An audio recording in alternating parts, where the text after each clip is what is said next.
Oligarki makin untung, rakyat makin buntung. Harta gabungan 50 orang terkaya di Indonesia ternyata setara dengan total kekayaan 55 juta warga masyarakat kelas bawah di negeri ini. Bayangkan teman-teman, 50 orang versus 55 juta jiwa. Fakta ini dibongkar oleh riset baru dari Celios, Center of Economic and Law Studies, bertitel Ketimpangan Ekonomi Indonesia 2026, Republik Oligarki.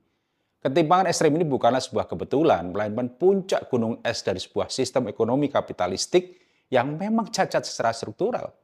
Mengapa kekayaan bisa menumpuk begitu gila di segelintir elit? Jawabannya jelas, karena para oligarki ini diberikan karpet merah oleh negara untuk menguasai secara masif dan ugal-ugalan komoditas paling berharga di tengah air kita, mulai dari konsesi tambang, perkebunan kelapa sawit skala besar, hingga hak penguasaan hutan atau HBA dari Sabang sampai Merauke. Coba teman-teman bayangkan, sepanjang 2019 sampai 2025, kekayaan 50 oligarki itu meningkat dari sekitar 2.508 triliun rupiah menjadi 4.651 triliun rupiah.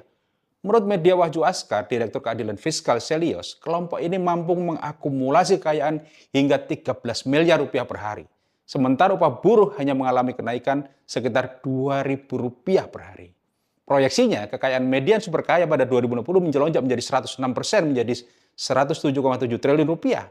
Sebaliknya, median kekayaan penduduk hanya naik 20% menjadi 101 juta rupiah. Yang lebih miris lagi, pengaruh oligarki ini merambah sampai ke kendali sistemik atas nasib hidup orang banyak.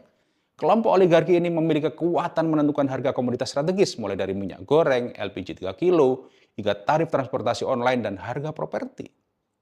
Bahkan mereka mampu membeli sistem politik Indonesia karena kemampuannya mendanai partai politik dan politisi. Sehingga kita menyaksikan fakta di mana pemerintahan berasal dari orang kaya, oleh orang kaya, dan untuk orang kaya. Menurut Bivitri Susanti, pakar hukum tata negara dari Pusat Studi Hukum dan Kebijakan Indonesia atau PSHK, kekuatan oligarki itu telah menyandera proses pembuatan kebijakan guna memuluskan eksploitasi sumber daya alam dengan mengabaikan hak asasi manusia. Hal itu adalah bentuk nyata dari state capture corruption, di mana pembuatan hukum atau kebijakan tidak lagi mengabdi pada kepentingan publik, melainkan tersandera untuk mempermudah eksploitasi sumber daya alam tanpa perlu mengurusi dampak alam maupun manusia. Pemerintah lebih mengistimewakan kepentingan elit dengan dalih investasi ketimbang melindungi hak warga negara. Sementara masyarakat akhirnya yang menanggung dampak ekologis dari eksploitasi sumber daya alam tersebut. Ketika para oligarki ini mengeruk keuntungan miliaran dolar, rakyat kecil justru menjadi kelompok paling rentan yang menanggung dampaknya.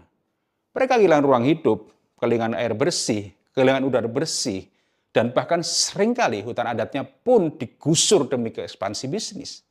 Dengan kata lain, sejatinya negara ini telah gagal melindungi rakyatnya sendiri.